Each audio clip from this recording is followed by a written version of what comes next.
Parmi les pratiques divinatoires les plus étranges et oubliées, l'ichthyomancie occupe une place singulière.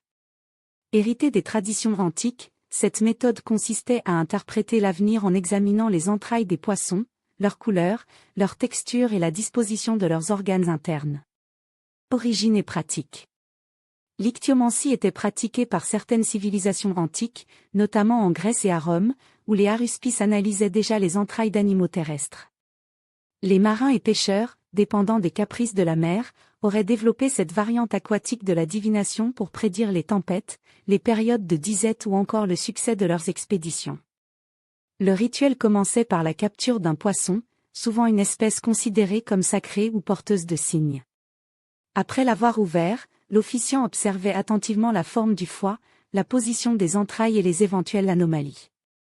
Une décoloration inhabituelle pouvait annoncer une maladie ou un malheur, tandis qu'une disposition harmonieuse était signe de prospérité et de bonne récolte. Croyances et symbolisme. Chaque organe avait sa propre signification. Le cœur, s'il était trop sombre ou déformé, était un mauvais présage. Un foie gonflé indiquait un avenir prospère, tandis qu'un estomac vide pouvait présager une période de famine. Certains prêtres associaient même la forme des entrailles aux constellations, traçant des parallèles entre les signes célestes et les révélations terrestres. Avec le temps, l'ichthyomancie est tombée en désuétude, éclipsée par d'autres formes de divination comme l'astrologie ou le tarot. Pourtant, cette technique témoigne de la profonde connexion entre l'homme et la nature, où chaque élément du vivant pouvait être un messager du destin. Qui sait?